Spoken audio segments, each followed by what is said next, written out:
So Budgie Smuggler Games is reawaken the Renegade Legion Universe, and the first product out of the gate is the introductory anthology called Voices of Varuna, and it features 10 stories within the universe itself, and they cover a wide gamut of genres, characters, diverse locations, and plots, and everything else. And with me today are two of the writers of the stories in the anthology, Carrie Harris and Bev Vincent. Welcome, guys. Really quick, Bev, why don't you tell everyone who you are, and then we'll go to Carrie, and then we'll just talk about the book. Okay. So my name is Bev Vincent. I've been writing for probably a little over 20 years. I really got my start with Cemetery Dance magazine, writing a column for for every issue of their magazine. But I've done a lot of short fiction. I've done several books that involve Stephen King, two companions to his Dark Tower universe, one which is an illustrated companion.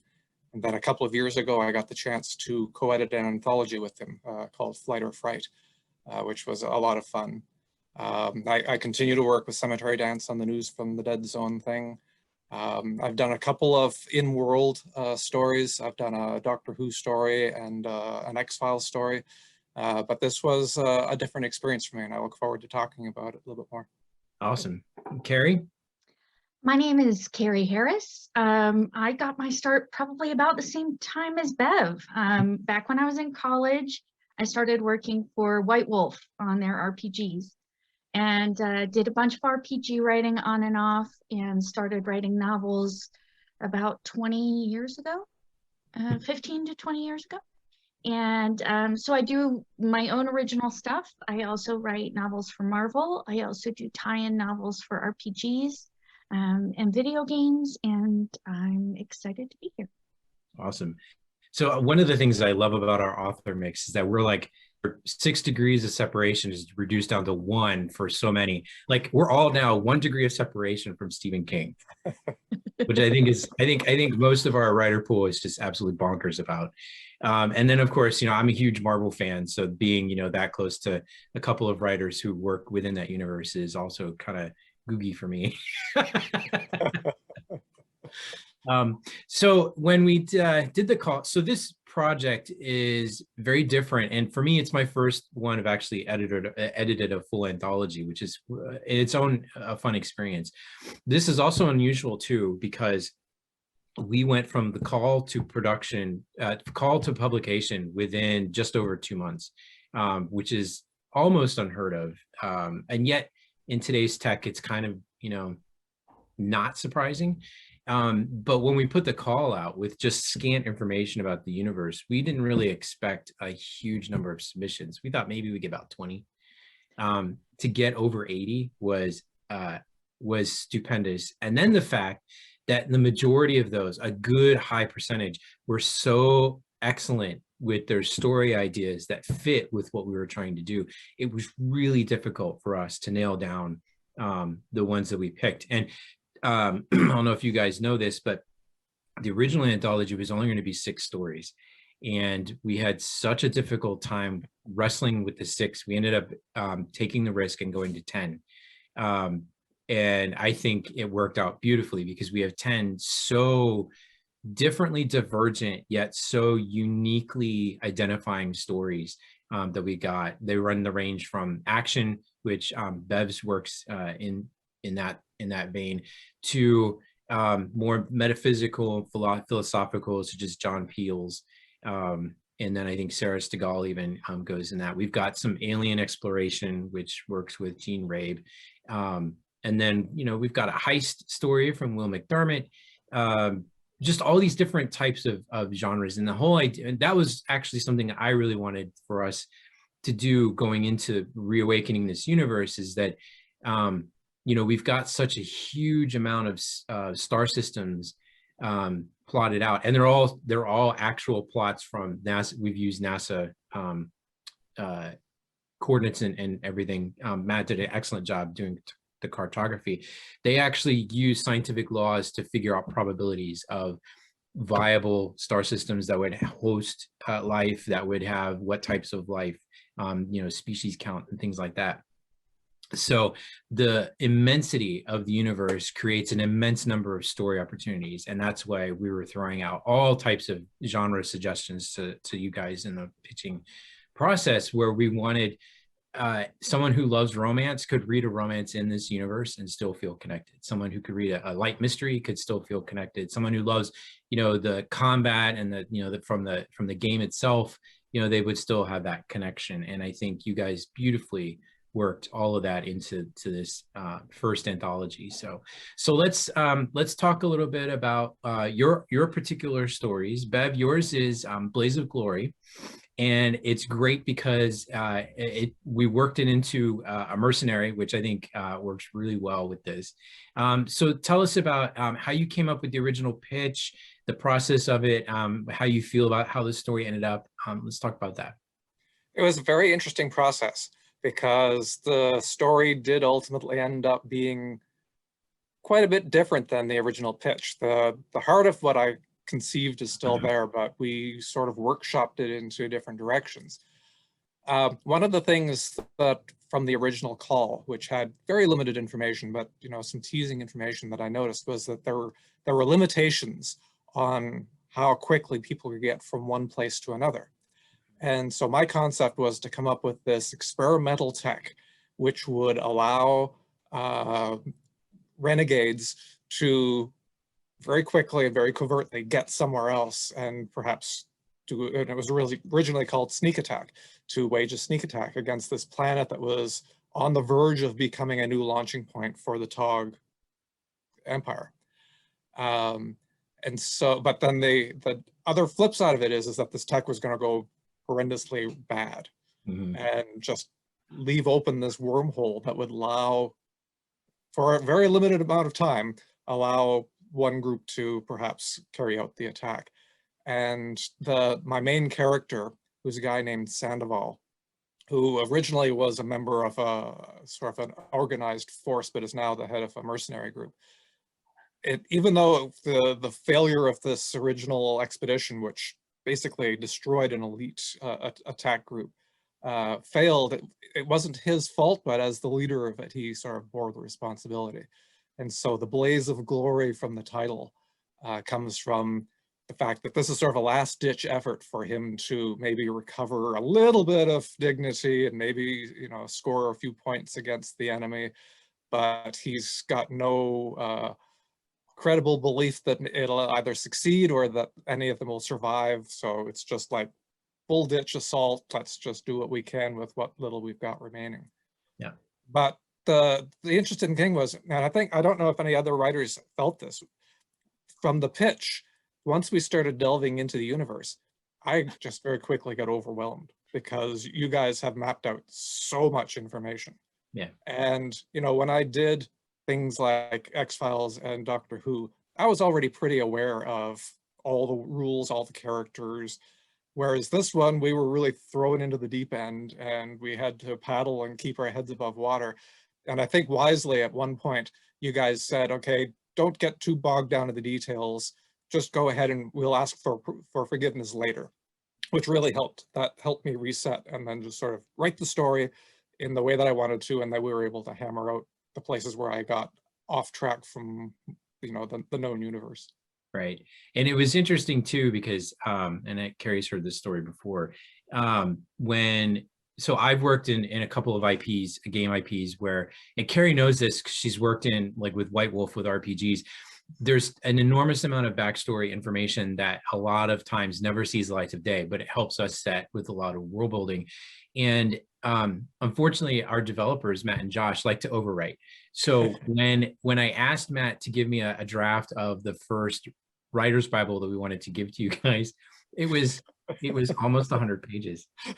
And I was like, no, we can't do that to them, because I know coming in would absolutely have a breakdown because it was just too much information, which is why we culled it back down to the essentials. And then we basically told you, the writer's pool, whatever information you're uncomfortable with or you don't know, let us know. And then also we'll provide our feedback in those drafts. And then yours especially worked really well with that, because between the time of your pitch and the time of, you know, moving forward, we were actually having discussions about, for the game itself, we didn't want to break the Renegades too early. We didn't want, you know, there were some things that we didn't want to do, that we were changing how we were messing with the focus. But that's what we had conversations with you and a few others, you know, about particular beats. And then that's what helped kind of work itself backwards into the whole world building, which was great, because the process was what we were really hoping for. And what we got was, we wanted our writers to help us continue to build. We didn't want to be, you know, the arbiters and saying, this is how it is, and, you know, you guys have no say. We really wanted to do this as a collaborative effort. And it really shows, because you guys focused on the elements that were important to your stories, fleshed those out perfectly, and then we pulled those back and rolled them into the greater story. So it was great. Carrie, what do you think? Did you feel kind of the same way, you know, with your experiences and stuff? I mean, a little bit. I ended up writing one pitch, kind of for the same reason. There was so much going on, and I thought, well, you know, I'm gonna pour my all into this one pitch, and if it lands, great, and if it doesn't, I'll try the next time, because there was so much world to work with. And then when it came to writing the story, we talked about this a little bit the last time. I was like, the world is still kind of amorphous for me. I don't exactly know the details. So I'm just going to write this and put in whatever tech I think, and it will all be wrong, and that's fine. So I did, and some of the things that I made were like, yes, and others were, no, honey, no, that is not right. Let's fix that. And so having that clarity also allowed, you know, it allowed for things to be developed in new ways. Like I talk about the collars of the shirts. My story is about an academy graduate, and kind of an origin story. And so all of the graduates, all of the students wear these uniforms with incredibly uncomfortable collars, and they actually make a point of making the collars uncomfortable regardless of what species you are. Like, they do it on purpose. Mm-hmm. And I love that. Yeah. You know, so those little things that pop up as you're learning the world are probably the most fun for me as a writer, but also as a GM and as a player.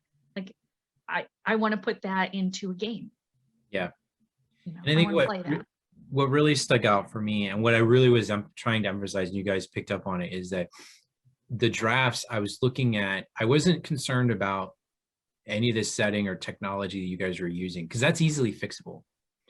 As long as the story, the characters were real and their core was good and it meshed with what the vibe that we were putting out, as long as that matched, I was happy with it. And both of you, actually all of you guys, did exactly that. The first drafts, I didn't really have any issues with any of the characterizations or the plots even.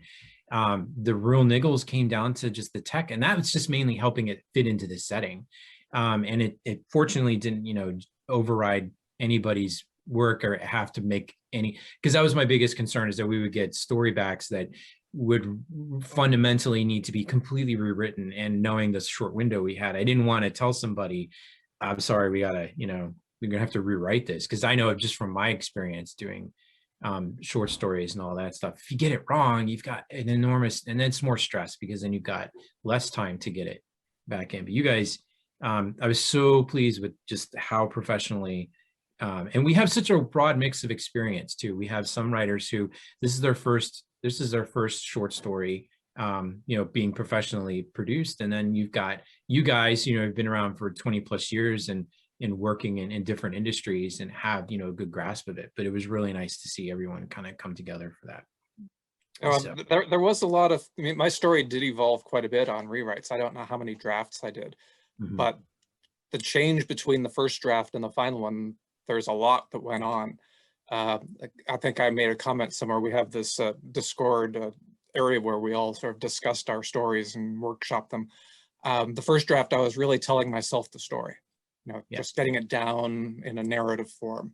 And then one of the editors rightly went in and said, you know, this is a lot of info dump.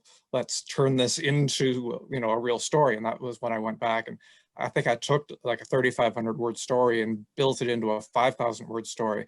And a lot of I mean, there was two aspects to it. There was the opening section, which was really, setting up the situation, which I converted into like a real scene. But then it was once I got a little bit more handle on the tech, the battle scenes towards the end, I was able to animate those a little bit more because I knew where all the bits and pieces were and what some of them did. And so that was very helpful too. Yeah. Yep. And I think too, with the way you did your first draft, I actually recognize what you're doing because I do that sometimes too, where you're telling yourself what this looks like. And so you have these like impersonal setups and all the way through.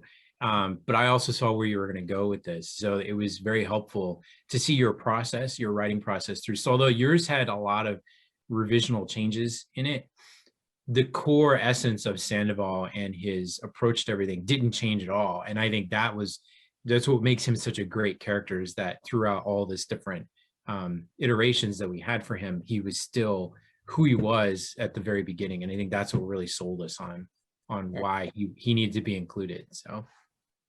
Well, and one of the things that I found really interesting was I thought that putting the two of us together for a conversation is fascinating because our characters are kind of two sides of the same coin. Like Onlanlin is what Sandoval might have been, years and years and years earlier. Mm-hmm. And I love getting to see both sides of that, and Onlanlin's complete naivete and idealism versus Sandoval's, I don't know, I don't want to call him jaded. Yeah, he's been around though. Yeah, he's been around the block a few times, and the block is the size of a galaxy. And so I found that juxtaposition really, really interesting. Yeah. One note that I made when I finished your story that I thought it's just an interesting question to me is, I tried to imagine the conversation between your main character and her mother when she revealed where she was actually heading at the end of the story. Yeah. Well, and I wrote the story thinking, if I run this as a game, Onlanlin is an NPC, and so is Madrigal, so is the mother. Mm-hmm. And you could do things with them, and that's what I like about reading books like this, is ideas. Yep. And it's interesting too, because you could easily write a follow-up of their dynamic between each other after she's made that decision, and what that would look like then, because you know where she's come from, you know where her mother's at, and then you know where Anneline's at. And it's definitely an interesting like thought process to think through. And that's what makes it's short stories like that is what makes it great, because you get invested in the character, you wonder what happens next to them, you hope that there's a follow-up, because you really are invested into their entire life history at this point, because you're so sucked into that, which makes it really stand out. And I love Sandoval because having done work with the BattleTech IP and a lot of the different stories that I've worked with and helped create a lot of the plots, Mercenaries is a huge part of that. And I've always had an affinity to that cell soldier, especially because there's so much nuance to them. Even just in real life, if you go back through history and look at a lot of cell swords, in history, and just read about who they are and their conflicts and things like that, there's so much more they have to deal with. And I loved how Sandoval's grizzled outlook on things has obviously changed, because it's very obvious. You could look at him and think what would he like when he graduated, and then to this point now. And of course, I absolutely love the old nuts and bolts comment that he's called behind everyone's back, or behind his back. That was I couldn't let that go. That was so great. Yeah, I mean, he's the sort of guy who learned that he couldn't get what he needed inside the system, so he created his own system. Mm-hmm. And I can envision a scenario in the not too distant future where Carrie's main character ends up crossing paths with Sandoval, and who knows what sort of hijinks they could get up to. Yeah, mentee even. I would love to do that. Alternating chapters. Yeah. Yeah. But one of the things that I liked about your story was that it felt like there was genuine choice. Sometimes I think, in stories like that, where you've got a space battle, it's kind of obvious what they're going to do.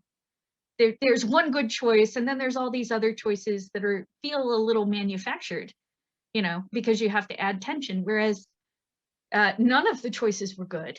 That's right. And so he genuinely had options, all of which sucked.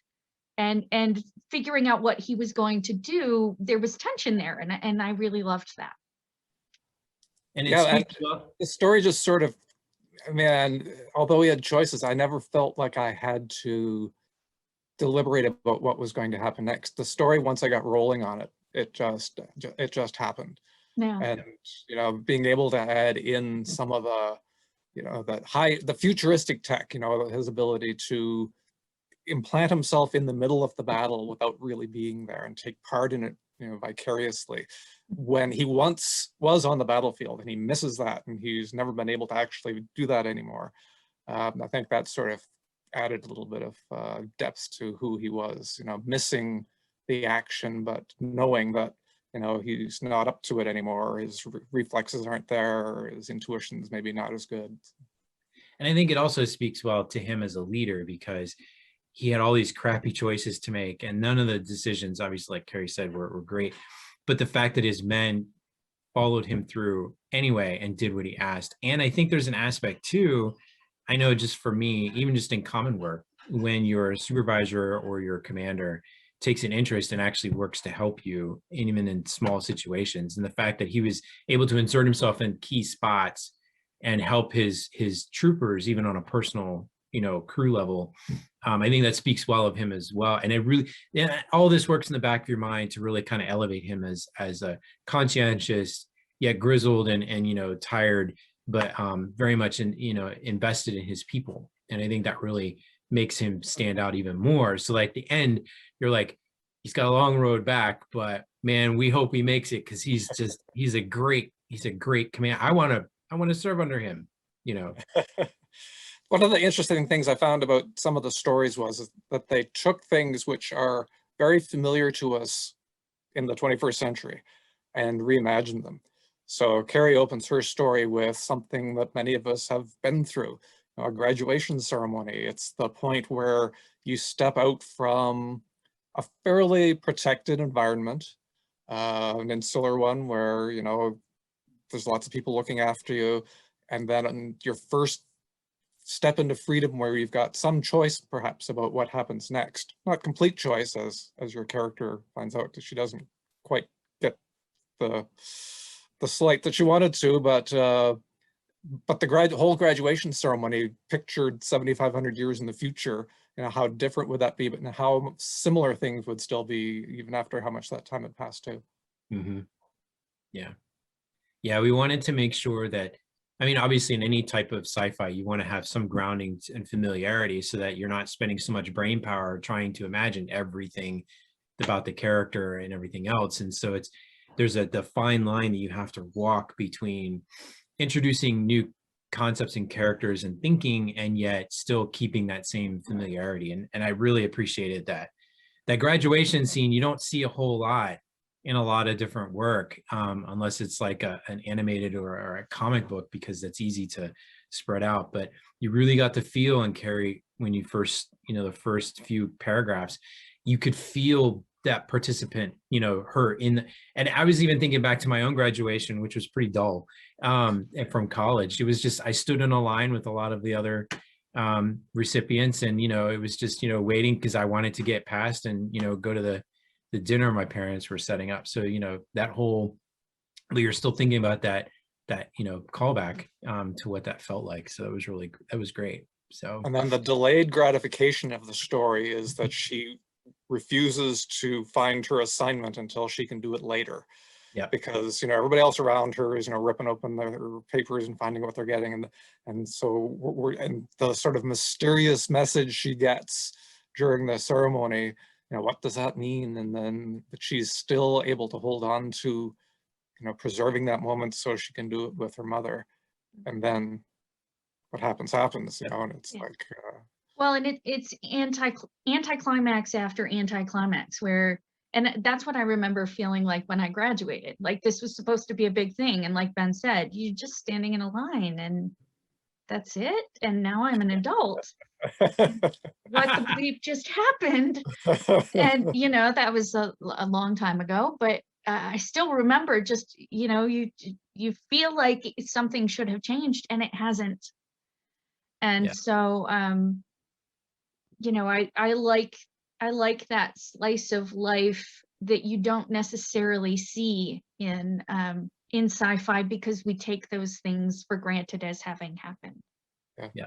Then you have to pack up your life, you know, because they're going to shut down your dorm room or your apartment, and Yeah. there's no classes to go to anymore, and everything changes in a heartbeat. And Yeah. for your character, it changes in ways that she didn't anticipate. No. Yeah. And when you I have- can kind of imagine the same things happening for Sandoval too, where he was young and bright and shiny once too. But Plus, he had this great tech, which was going to be a game changer. This was going to, you know, shift the balance of the battle altogether, and just. Well, you know, and I didn't think about it until now, but he would probably be a contemporary of On Lalan's mother. Yes. Like they would have gone through the same kind of things. Yep. Yeah. So a couple of small things that I just wanted to express my appreciation for is that the world building and the little like highlights of life in the 75th century you guys brought in was really, really great. And I think it helped ground a lot of things. Bev, you came up with this immersive virtual battlefield network connection beyond like any type of scoping you think now. It kind of caught the developers. I remember when we first read that, I remember the discussion in the developer side. They were like, this is amazing. Why didn't we think about this? Now we have to incorporate this because this makes total sense. And that whole thing, I think it actually made the battle even more interesting, because now you're not just describing, you know, tank on tank on tank combat. You're actually describing the personal aspect, because I know when you're writing like a lot of combat scenes, you've got to figure out based on your point of view, how much is the character seeing, how much can you actually explain? And this was a perfect vehicle for that. And it made sense with the whole 75th century dynamic of war. So that was great. And I guarantee we're running with that already. And then the other side of when we Carrie, and we brought this up in another episode, but I want to bring it up again now because this is so great. The little touches like about not just the tour aspect, the interplanetary tour, but the small touch about a traveling chef who goes to world to do this basically Guy Fieri, Anthony Bourdain journey across this, eating his way across the stars. Was so fantastic. And it's this little point that like, it's so out there, but it's so familiar. It drove home that sense of, wow, I totally get where this is at. And I totally identify with Anwin because, you know, I'm a foodie. My wife's a foodie. We watch those kinds of shows on Food Network. And so, you know, it was an instant grab for me. And I know a lot of people will pick up on that. And I've heard just from other readers who have, you know, test read some of these stories, this was the thing that they grabbed on. And I wanted to tell you both how much we really appreciate those little touches, because those things mean a lot. And I know that sometimes they're accidental and sometimes they're planned, but in this case, both cases, they were out of sight. So thank you for that. Glad it had some impact. And of course, with Carrie, there had to be a bar scene. You know, every science fiction, there has to be a scene where people meet in a bar or club or some sort of place like that. So that was. Yeah, I really struggled with the desire to make it like, you know, full of crazy alien species and whatnot. But again, it's what you don't expect. There's nobody there. Nobody there, right? Yeah. Yeah. It's one of the best bars in the world, in the universe, and no one's there. Yeah, well, it's like the reverse Star Wars Tatooine vibe. You know, Yeah. Instead of walking into this huge panoplia of, you know, species, it's just one guy who's like, we're closed. which was great. Yeah, and there's something funny going on with my booze. And also this is tainted. Do you want some? Yeah. Yeah. Very great. Hmm. So I don't know if you guys have had a chance to read any of the other stories that we have set up or that are coming out, but you guys have any thoughts about any of them that, you know, kind of excited about, that you want to get readers excited about too? I'm working my way through. I'm about 3/4 of the way through. And I think that, you know, I think that what you said kind of at the beginning encompasses how I felt when I read it, was that there's something for everyone. You know, and I feel like sometimes, you know, you can go one of two ways with an anthology. You can go with a theme, which there are benefits to, or you could leave things wide open. And for me, as a gamer in particular, I found it fascinating because it gives you an idea of the types of stories you could tell, and the wide variety of options that you have. And I think that's what I liked the most about, you know, if you look at, rather than just looking at one story, just the entire collection together, it says something really great about the depth of options that are available in this universe. Yeah, I mean, I could kick myself for not having pitched a heist, because I have a whole series of contemporary capers that involve this group of really bad crooks, and by bad I mean inept. And I could see myself doing something like that in the futuristic setting where these guys set out to do something, and it's like farce, you know, the gang that couldn't shoot straight kind of thing. Yeah, I think Will beat you to that punch there. Yeah, I missed that one. That's okay. Hopefully there will be other anthologies, and I think that bad crook idea actually it would be kind of fun to play with. So so anyway, thanks you guys for joining me today and talking about Voices of Varuna, which will be available soon, if not already, in ebook and print. Any last words you guys want to share before we jump out? I would say anybody who gets the chance to do something like this, if you're feeling adventurous, it's a really, really fascinating experience. I mean, I've been talking about this to other writers just to say, you know, you're diving into this whole new reality, and you just have to, you know, paddle fast and keep up. But it's so rewarding when it all comes together. Awesome. I agree. And also, I think one of the things that I really enjoyed about this project in particular was that sometimes you feel like you're working in a vacuum. You know, and here I think somebody brought up, we have a Discord server. Everybody's talking, everybody's exchanging ideas, and you get a chance to see what other people are doing and the questions that they're asking. And I know based on yesterday that I'm not the only person who read those and went, ooh, that's good. I want to steal that. I want to borrow that. You know, even if it doesn't make it on the page, it helps you, you know, live in this world for a little while. Yeah. Plus, you know, as writers, we all have our insecurities.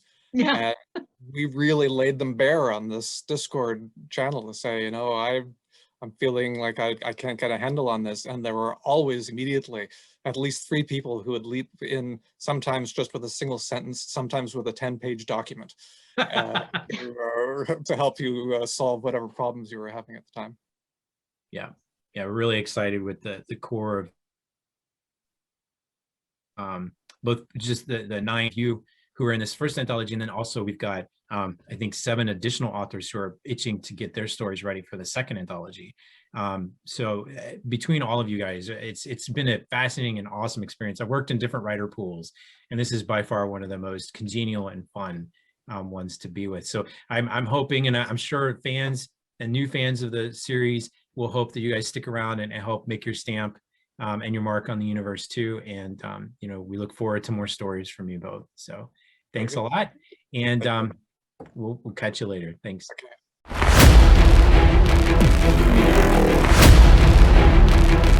Bye.